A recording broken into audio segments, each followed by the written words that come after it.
es Maribel. El mío gay. El mío Marife. Me llamo Donna. Yo, Lindon. Yo soy Novi. Yo Teresa.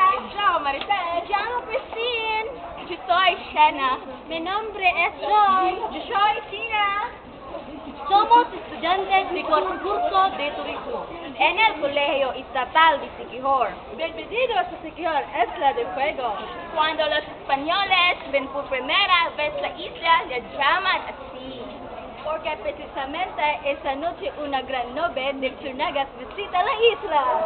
Y los marineros confunden esta gran nube con fuego. Siquijor es una pequeña isla de las Visayas. Y está entre las islas de Bohol, Cebu, Negros y Mindanao. Es la tercera provincia más pequeña de Filipinas. Pequeña en extensión, pero grande de belleza. En esta isla no existen grandes hoteles. Solo unos cuantos, cosas pequeñas, junto al mar. ¿Dónde usted puede descansar? Bañarse. Tomar el sol. Pasar por la playa. Y muchas cosas más. Pero para muchos turistas, lo más bonitos de Siquijor son las montañas, Sus paisajes interiores. sus bosques, Sus campos de arroz. sus pequeños pueblecitos. Los extranjeros dicen que pasear en moto por nuestras carreteras y caminos es la mejor experiencia del mundo. Se sienten libres y seguros en coches y en camiones. Pueden parar aquí para visitar unas cuevas. O pueden parar allí para bañarse en el río. O para ver cataratas. Un santuario de mariposas. O simplemente admirar el paisaje. Nuestro profesor de español llama a Siquijor la Isla Tranquilidad. Porque desde que aquí nunca pasa nada. Nada malo, claro, la policía no tiene trabajo. Siquijor se siente orgullosa de su patrimonio cultural.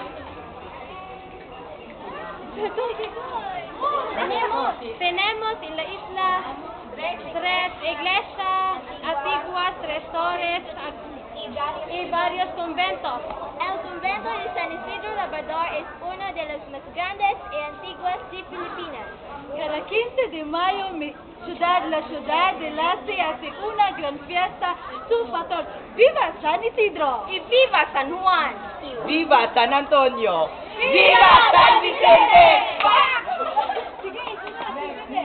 Amigos españoles, Mexicanos, argentinos, peruanos, colombianos, chilenos, ¡Sí, Venezuela! y Puerto Rico, de Panamá, y de todas de América, y también de Brasil, de Portugal, y de Italia, y todo y del mundo.